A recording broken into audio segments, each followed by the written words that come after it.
ಪರಿಶುದ್ಧ ನಾಮಕ್ಕೆ ಸ್ತೋತ್ರವಾಗಲಿ. ಯೋಬನು ಬರೆದ ಗ್ರಂಥ 29ನೇ ಅಧ್ಯಾಯ 12ನೇ ವಚನ. ಅಂಗಲಾಚುವ ಬಡವನನ್ನು, ಸಹಾಯಕನಿಲ್ಲದ ಅನಾಥನನ್ನು ರಕ್ಷಿಸುವನಾಗಿದ್ದೇನೆ. ಹೌದು ಪ್ರೇರೆ, ದೇವರು ಬಡವರನ್ನು ಪ್ರೀತಿಸುವಂತಹ ದೇವರಾಗಿದ್ದಾರೆ.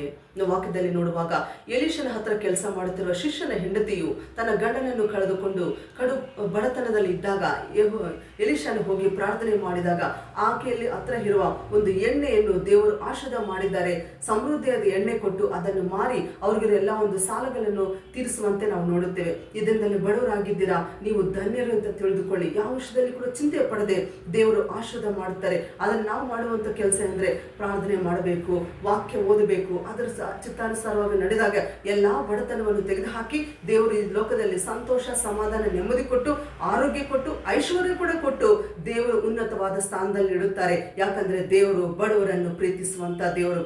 ಈ ವಾಕ್ಯವನ್ನು ದೀವಿಸಿ ಆಶೀರ್ವದಿಸಲಿ. ಆಮೆನ್.